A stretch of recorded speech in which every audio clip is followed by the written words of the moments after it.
Hello everyone, welcome back your YouTube channel Dwarika studies. और आज हम करने जा रहे हैं अपनी क्लास 10th का एक मोस्ट इंपॉर्टेंट चैप्टर जो कि आपके एग्जाम के अंदर 100% आपको मिलने वाला है।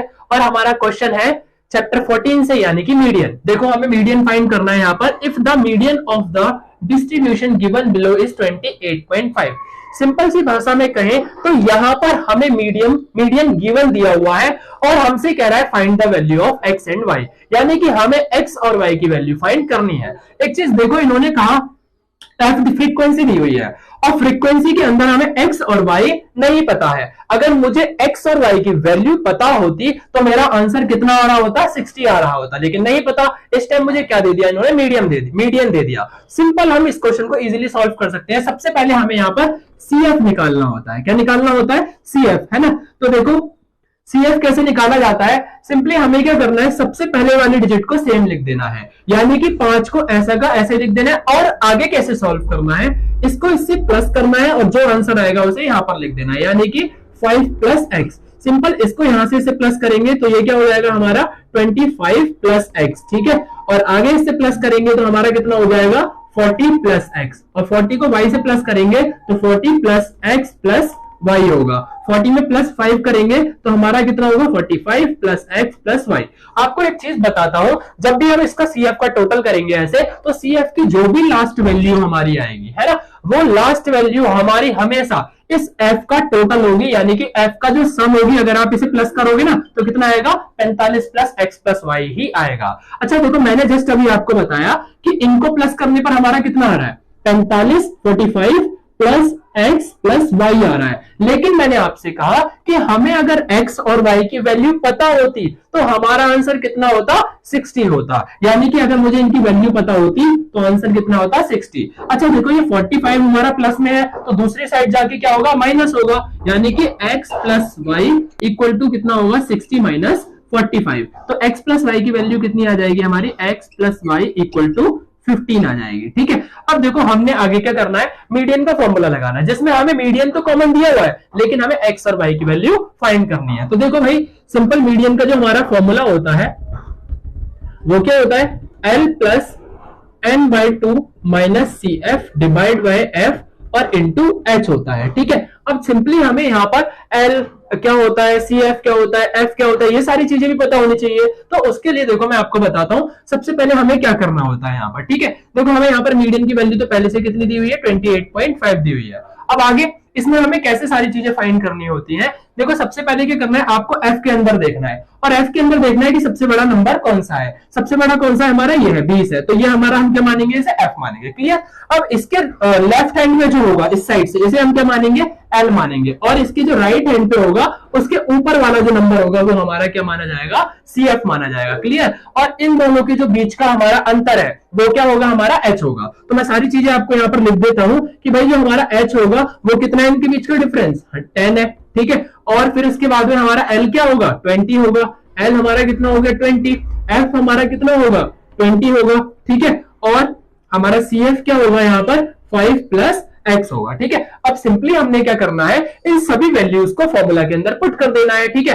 अब अच्छा एक चीज देखो, हमारा एन कितना था यहाँ पर, टोटल कितना, एन का मतलब होता है एफ का जो टोटल होता है, जो कि कितना था हमारा एन, एन की वैल्यू थी हमारी एन बाई 2 निकालना है, यानी कि 60 डिवाइड बाई 2, तो डिवाइड करेंगे कितना आ जाएगा 30, ठीक है। अब पुट करते हैं यहाँ पर, मीडियन तो हमें पहले से ही दिया हुआ था, जिसमें एल की वैल्यू पुट करते हैं आगे 28.5 इक्वल टू एल कितना है हमारा, देखो यहाँ पर 20 है तो इसकी जगह लिखेंगे 20 प्लस एन बाई 2 की जगह क्या लिख सकते हैं हम, 30 लिख सकते हैं। तो 30 minus C F, C F कितना है हमारा, देखो यहाँ पर 5 प्लस एस एक्स। अगर हम 5 प्लस एक्स को डायरेक्ट ऐसे लिख देते हैं तो आंसर जो होगा हमारा वो गलत हो जाएगा। क्यों हो जाएगा, क्योंकि मैंने अपनी पहली वीडियोस में भी बताया है कि माइनस के बाद की कभी भी किसी चीज को लिखते हैं डिजिट को, तो उसे कभी भी डायरेक्ट नहीं लिखते हैं, बल्कि हम उसे ब्रैकेट के अंदर ऑफ करते हैं, क्योंकि माइनस हर एक नंबर के साथ में क्या होता है आपका इनटू होता है, कंपेयर होता है। तो हमें यहाँ पर इसे ब्रैकेट में ऑफ करना पड़ेगा और डिवाइड में एफ, एफ कितना दिया हुआ है हमारा 20 और इंटू एच, एच कितना है हमारा, बीच का अंतर कितना था हमारा 10 था, तो यहाँ पर क्या लिखेंगे 10 लिखेंगे, क्लियर हुआ। आगे सॉल्व करते हैं। देखो, ये हमारा प्लस से इस साइड आकर के क्या होगा, माइनस हो जाएगा। तो हम क्या करेंगे 28.5 में से माइनस कर देंगे 20 को, इक्वल टू में आप यहां पर देखिए 10 और 20 मल्टीप्लाई में तो एक दूसरे से कट हो जाएंगे, 10 1 10 और 10 2 20, ठीक है।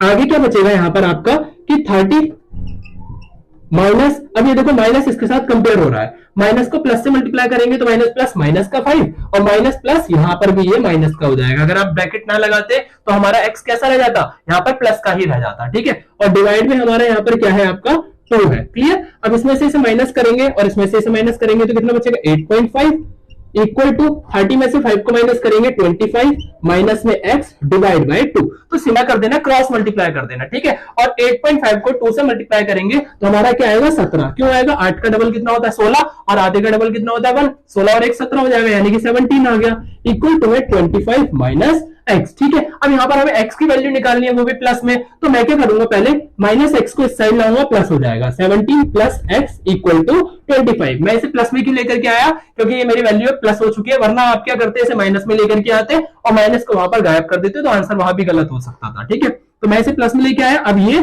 और ये दोनों मेरी क्या है अचर है, यानी कि कांस्टेंट है, मैं उसको इधर लेके जाऊंगा माइनस में, x इक्वल टू 25 माइनस में 17, और x में से 25 में से अगर हम 17 को माइनस करेंगे तो कितना बचेगा हमारा 8 बचेगा, ठीक है। तो हमारी x की वैल्यू कितनी आ जाएगी 8 आ जाएगी। यहां पर x की वैल्यू तो फाइंड हो गई, बट y की वैल्यू अभी फाइंड नहीं हुई है, y की वैल्यू फाइंड करनी पड़ेगी। तो y की वैल्यू कैसे फाइंड होगी, यहां पर हमने x प्लस वाई बराबर में 15 माना था, तो हमें यहाँ x की वैल्यू पता है, तो देखो x प्लस वाई बराबर 15 था, जिसमें मुझे x की वैल्यू पता है, तो यहां पर लिख सकता हूं 8 प्लस वाई इक्वल टू 15, ठीक है। अब देखो 8 जो है हमारा अचर है, यानी कि प्लस से दूसरी साइड जाकर के क्या हो सकता है माइनस, तो y इक्वल टू 15 माइनस 7 8, और y की वैल्यू हमारी कितनी आ जाएगी 7, यानी कि x और y मेरा दोनों फाइंड हो गया। यहां पर x की जगह पर कितना आना था आपका 8 आना था, और y की जगह पर 7 आना था। अब आप इनका टोटल करेंगे 60 आ जाएगा, ठीक है। एग्जाम में अगर कोई भी आपका क्वेश्चन आता है, भले ये क्वेश्चन हो या फिर आपका एक और इंपॉर्टेंट क्वेश्चन आपका एग्जाम्पल नंबर 8, वो भी सेम ऐसे ही करना है, दोनों में से एक कोई भी क्वेश्चन आपका एग्जाम में आ सकता है, ठीक है। अगर वीडियो अच्छी लगे लाइक शेयर एंड सब्सक्राइब जरूर करना। Thank you.